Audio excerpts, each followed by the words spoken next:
many others I can mention. There are a total of 19 agencies that are already involved in responding to this disaster. And it's the collaboration of all of those 19 agencies that's leading to such a prolific and effective response to this disaster so far. There are about 200 firefighters who are engaged in fighting this blaze. There are 5 aircraft, including 4 Black Hawks and 1 air attack provided by the Texas National Guard, 6 dozers, 4 of which are state and 2 of which are private. 3 different law enforcement agencies are assisting with approximately 30 personnel. Those agencies are the Medina County Sheriff's Office, the Texas Department of Public Safety, and the Texas Parks and Wildlife Game Wardens. So let's start with some good news. The good news is, as of right now, there have been no lives lost. That's so incredibly important, because one thing that we all know, and that is property can be destroyed, but you can rebuild property. If you lose a life, you can't rebuild anything. And so I applaud the people who are living in harm's way, as well as the local law enforcement, the responders, as well as the media, for getting information out to inform people about ways in which they can protect their lives. Whatever happens to this fire in the coming days, the most important thing that you all can do is to protect your lives. There will be people protecting your property constantly, but do everything you can to save your own life. Similarly, there are no reported injuries, which is fantastic news. Now, all that said, there are almost 1,000 acres that are on fire or have been burned as we're speaking right now, and obviously that could increase. It's about 10% contained at this moment in time. There have been 3 homes completely destroyed by the fire. There are others who may have suffered some level of damage. It's uncertain at this particular stage. There are about 37 homes that have been saved, and so a total of 40 that have been threatened. As you may know, there's been an evacuation order of High Mountain Ranch, and additional information will be constantly provided about the status of that evacuation order. It obviously depends on the status of the fire. One very important point I want to convey to everybody who may be subject to an evacuation order. Your sheriff is working with his team around the clock with the available assistance of the Texas Department of Public Safety to make sure that the streets of any area that's going to be evacuated will be constantly patrolled, so there will be no looting, no potential outside damage coming in to break into your home, to loot anything or take anything. It will all be secured by law enforcement in this area. The reason for that evacuation order is because of the assessment of local officials that is needed to help save the lives of people who could be in harm's way. Now, in addition to that, currently there are about 119 homes that are without power.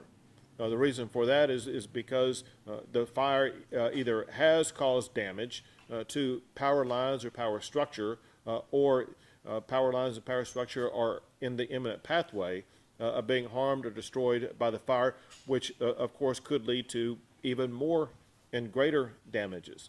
And all I can tell you is that those responsible for getting those power lines back up and running and operational and restoring the power to those homes, they're working as swiftly as they possibly can, but their hands are tied by the status of the fire.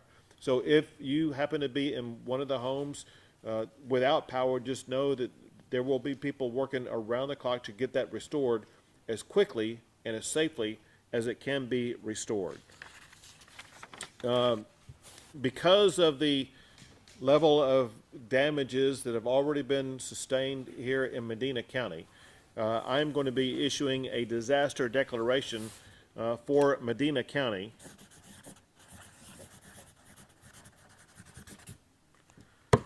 This disaster declaration, it accelerates the capabilities for Medina County to be able to respond to this disaster. It makes available all the state resources that may be needed to respond to this, and it adds to the other counties for which I've already declared a disaster, which all together will go towards a potential request that we will be making of the federal government for a federal disaster declaration.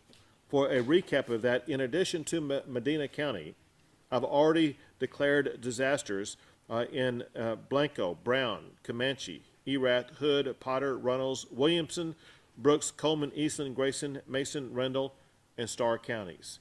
And so these are challenging times across the state of Texas with regard to different types of disasters that we're dealing with. But we know that with this proclamation and with the response that we've seen, the outcome for Medina County is going to be far better than it would have been. A couple of closing remarks, and then I'm going to have the county judge talk to you. One thing that we need that corresponds with this disaster declaration, we need damage assessments. For us to be able to receive a federal disaster declaration, we need to know what the monetary damage is so we can report it to the federal government. There is a location where you can do that, and it's this right here, which is damage.tdem.texas.gov. If you would get that out to the public so the public will know where to go to provide the information about the potential amount of damages you have sustained, that's going to help the state of Texas as well as Medina County respond more quickly and help on you get the relief that you need. I'm going to say something that the county judge may also say, but there's a local site that you can go to provide also information, and that's medinacountytexas.org, medinacountytexas.org. One last thing, and that is there have been people who were displaced by this fire, including the people who live in the 3 homes that have been completely destroyed, including the people who are subject to the evacuation order. Right now, a location that provides shelter for them is Loma Alta Middle School. That is going to change later on today for the reason that tomorrow that school is going to open back up for educational purposes. There will be an announcement later on today about where additional shelter operations will be held for those who have been displaced. With that said, I will pass it now over to the Medina County Judge. Thank you, Governor, and thank you for y'all's rapid response on coming here. We are blessed that we've had no injuries and no deaths because of this terrible fire, and we're sorry for the 3 homes that have been destroyed, but if you were up in that neighborhood and saw how close it got to so many other homes, you would be thinking there was a miracle that that was only 3 homes that have been destroyed, because that neighborhood has been damaged severely by fire, and by the grace of God, there's been a whole lot of houses that have been saved, and so we're thankful for that.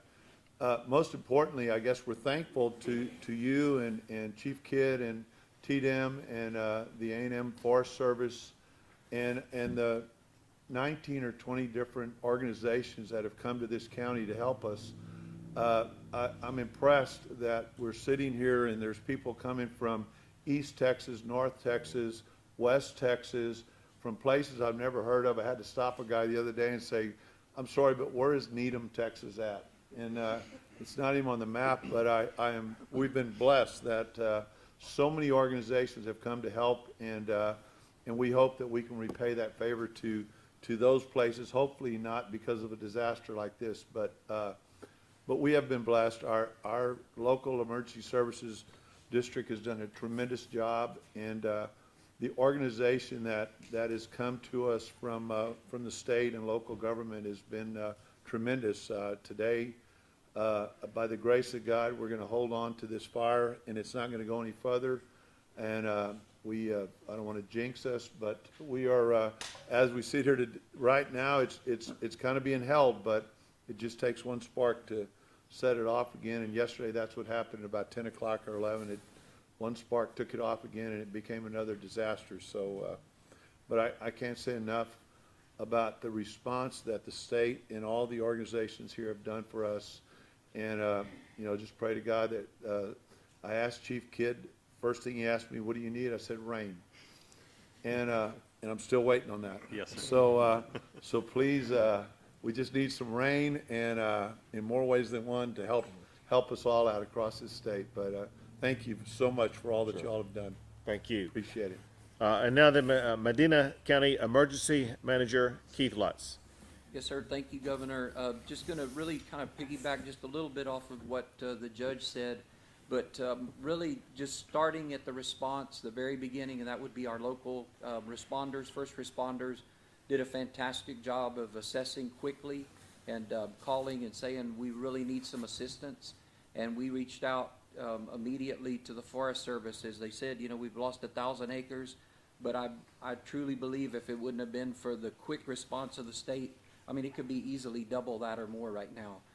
So we, I mean, it was very, very quickly getting some assets in place. And again, our first responders here locally just holding that line as best we could while we were waiting on, we need itself a lot bigger than Medina County has. So we just can't say enough about the thank yous to the state. And then also to the residents, that we appreciate you guys being patient and gracious with us. We're sorry about your loss, and we're gonna, nobody out of all these first responders, everybody wants you back in your homes as quickly as possible, because that means they all get to go back home quickly. So we appreciate y'all. We're gonna take really good care of your property while we have care of it, and we just appreciate you, Governor, for being here today. Thank you. Thank you. And now the Chief of the Texas Division of Emergency Management, Nim Kidd. Thank you, Governor, and I want to echo the comments before. It's the volunteers of the Medina County Emergency Services District that left their homes and their jobs to be first on scene, and they've done a remarkable job out there. They really have, Governor. It's been amazing. The rest of the responders that come across the state, we thank them. Life safety is always our #1 priority, and it always will be. And so for those that have been displaced from your homes and evacuated, believe me, it is so that we can get responders in there quick enough. We can make sure that we're extinguishing this fire as fast as possible and get you back to your home as soon as humanly possible. Property protection and conservation is our second goal, and we aim to do that right now. You'll see a lot of aircraft flying today. You've seen a lot of bulldozers that have been moving into those areas. And then we also want to protect the environment, doing everything we can to keep the water in this area as clean as possible. Power is going to be a problem. You heard the governor say there's 119 homes without power right now. And as he said, the reason is because fire has either damaged those lines or damaged the infrastructure going to them. We cannot re-energize that power for fear of starting another fire, and that's the last thing that we need right now. And so this is, hopefully you'll see this as a very passionate plea. The fire weather the rest of the day today and through the next several days is going to continue to be bad. And it takes one small spark to start another fire. You've got a lot of resources in this county right now. They're making great progress on this fire. But I ask the citizens that are out working around their yards and doing cleanup today, please be very careful and be fire wise. The fastest way to get help is to call 911 if you have a fire. Do not delay and try to fight it by yourself, but quickly call for those resources. And then finally, Governor, I want to thank all the donations that have been coming in. We've seen around this fire station and the school donations for people, donations for pets. The community's just been remarkable on that. Thank you for all that you do. Thank you. We'll take a few questions. Go ahead. 3 homes that were destroyed by this fire, have those property owners surveying that damage was reported? Sure. Yes, they have been. They were notified yesterday evening by the Sheriff's Department. We do not know when you'll be able to go back in there. That's going to come from Incident Command, and it's probably not in the immediate future. I don't think it's probably not tomorrow. It could be a couple of days or so before we would be looking at that. Do you have a rough idea of how many people have been evacuated or displaced? We had 40. We have 40 homes that we have basically under the evacuation notice at the moment.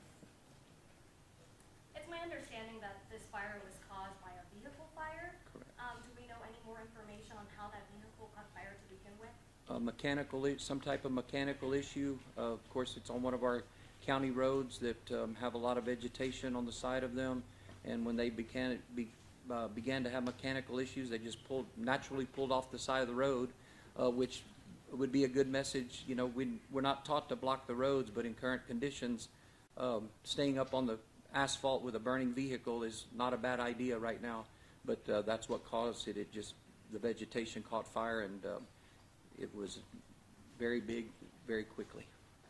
And you're saying this is the worst fire we've seen in this area to date. Can you all speak to the significance of what is burned at this point? I'll tell you this, and there's, listen, every fire is significant, but when you see the size and magnitude of this, as well as its potential, if it's not going to be contained, is dangerous. It's particularly dangerous when you see homes evacuated and homes lost. And that's why we wanted to make sure that the state was doing everything we possibly can to minimize, if not eliminate, any further loss of homes and to continue to prevent the loss of life. Listen, when you see homes burned down, things can get out of control very quickly. And to know that there's been no one who's lost their life or injured is a miracle. And we want to make sure we save lives and prevent any other structures from burning down. Two more questions? Now, in some of the areas with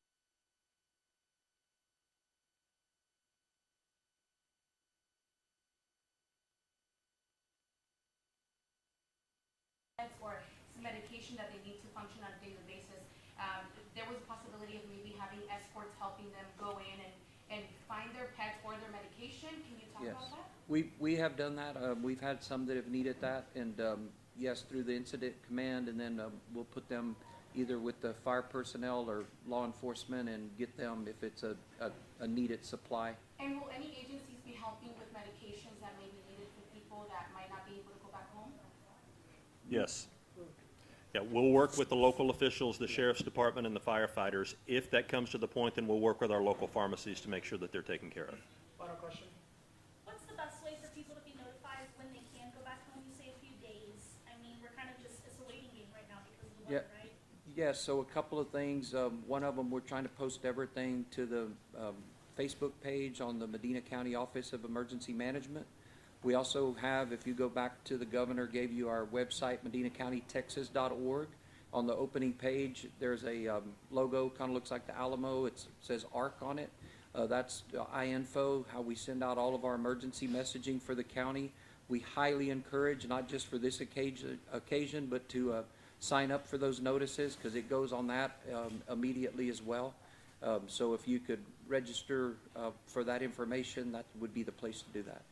Keith is constantly updating that iInfo, so he's giving out messages, so everybody that's on iInfo, it's kind of a free ad here, but everybody that's on it gets the message. If you're not on it, go on to the medinacountytexas.org website and look it up and sign up, and you'll be a part of the messaging then.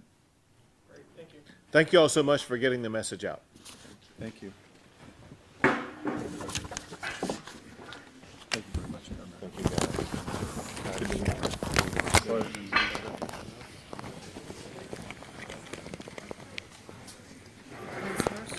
Which one's you? The big one. Thank you. Shot of the logo.